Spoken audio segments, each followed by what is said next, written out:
qızının həyətində bir arı sancıb və görünür allergiyası olub arıya qarşı.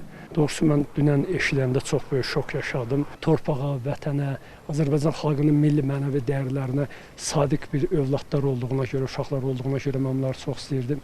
Nə deyə bilərəm? Allah rəhmət eləsin. Kükü kənd sakini 1959-cu il təvəllüdlü Avtandil Həsənovu arı sancıb. Vəziyyət pisləşdikdən sonra yaxınları onu xəstəxanaya aparmağa çalışıblar. Lakin yolda həyatını itirib. Təsadüfdən olan bir şeydir. Həyətdə arı pətəyin yanındaymış. O da elə arı vuranda həmişə sıxılırdı, ürək zad sıxılırdı, xəstələnirdi demək olar ki.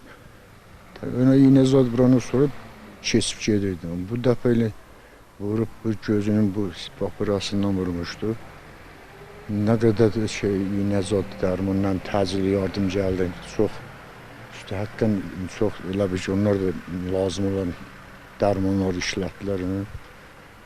Nəsə alınmadı, apardıq rayona xəstəxanaya, orada da həkimlər çox çalışdı elədi, həyata qaytara bilmədilər. Xəbər aldıq ki, arı sancmasından şoka düşüb. Bir neçə ay öncə əməliyyat keçirmişdi ürəyindən, stent qoyulmuşdu.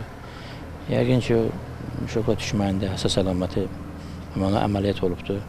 Belə götürdük xəstəxanaya, artıq gecidir. Allah rəhmət eləsin.